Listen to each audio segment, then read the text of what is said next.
Good morning, everybody. There on Facebook. Real quick video I want to put out this morning to help you as you start your weekend. I wanted you to think just for a moment, if you would, about how you behave online. Maybe not even how you behave online, but kind of your attitude toward the response you get from people online. And I understand the irony of this. I understand maybe even the hypocrisy of this, since I'm posting an online video. But have you ever posted something and then quickly kept checking back over and over again to see whether or not someone liked it or someone shared it or someone commented underneath it? And I do this. I mean, I'm guilty of this. I want my pictures to be liked. I want my videos to be shared. I want my statuses to be commented on. And I know by itself that's not necessarily bad, because, you know, a comment on a status could also represent a conversation. A like could mean that I offered something encouraging to someone else. But I also know that I can be guilty of falling into the perpetual trap of comparison. Like, okay, my video got this many likes, his video didn't. My sermon got that many shares, this sermon didn't get that many shares. And it's almost like I feel validated or maybe even superior than someone else when I get more attention online than they get.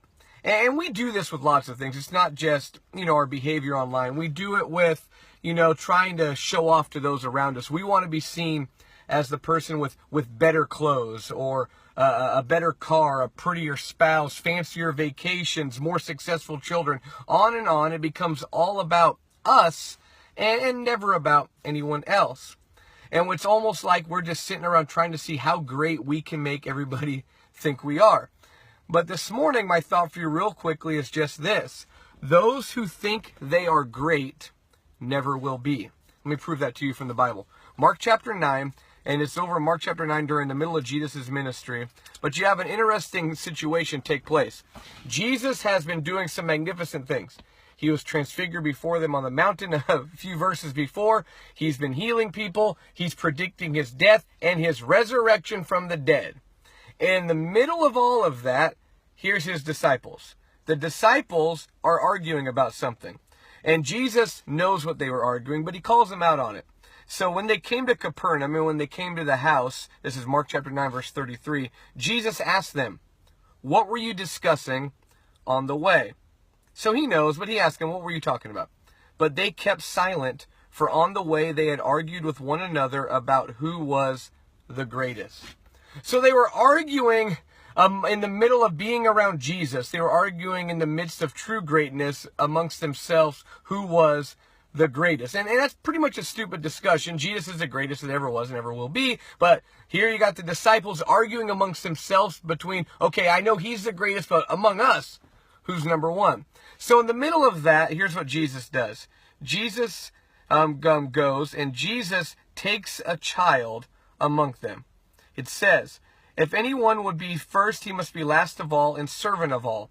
And he took a child and put him in the midst of them, and taking him in his arms, he said to them, 'Whoever receives one such child in my name receives me, and whoever receives me receives not me, but him who sent me.'" So while they're arguing about who is the greatest, Jesus humbly takes the time to pick up and show love toward a child. Jesus shows that those who think they are great or are trying to be great never will be. Greatness is seen in humbly caring about others. So what about you? While trying to be great, have you ever found yourself neglecting other people or neglecting doing good works? You know, maybe you've been trying so hard about trying to be great among your peers, to have your peers think that you're great, that you've never found an opportunity to make a great difference in the life of another person, especially as we think about in Mark, in the life of a child. So my encouragement for us today is this. Let's stop worrying about who thinks we're cool, who thinks we're great, because those who think that they're going to be great are those that never will be. Instead, let's find people that we can make a great difference in their life. You know, think about that child. That child whom Jesus took the time to pick up and place in his midst and use as an illustration. I bet you Jesus made a great difference in that child's life.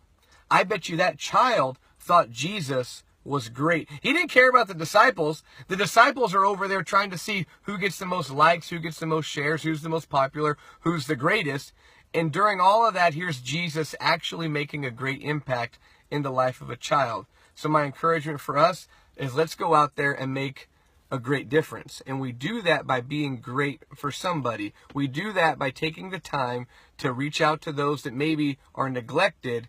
Those people, our interaction with them will make a great difference. We can't be great through our online presence all the time.